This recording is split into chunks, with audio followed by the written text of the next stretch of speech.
So people ask me, what does freedom of spirit actually mean to me now?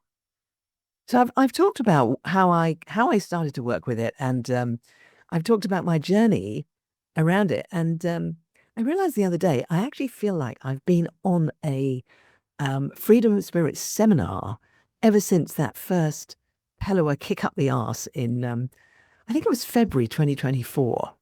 So that's almost 2 years now.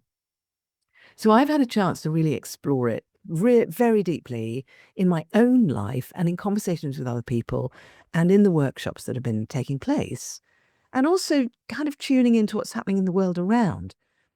And I've realized that this thing coming through now is about something way bigger than me, way beyond me as an individual, way beyond this is an interesting idea that is useful for people, because I feel there are people all over the world who are screaming for freedom, screaming for an experience of freedom.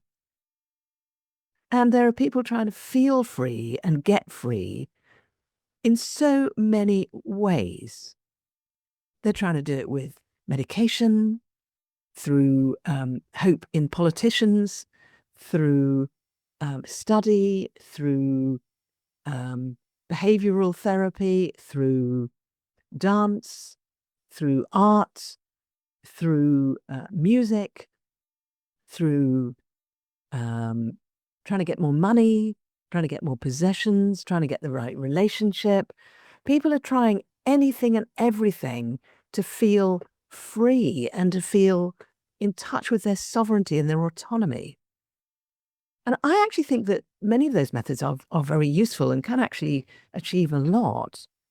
But I actually believe that the highest leverage, the most important, the most powerful way to feel free is to go inside and find or reconnect with that bright flame of freedom which is inside us already, and to actually feed that and fan that flame and give it some love and allow it to expand, and to then connect that up within us with that sense of universal love and pure source light that many of us are connected to at least some of the time.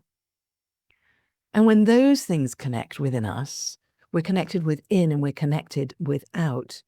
That is full sovereignty and freedom. And then all the other things we're doing are actually empowered and enhanced by that. And every aspect of our lives is enlightened and refreshed and enlivened by that. So this is why I tend to explore this primarily by going within.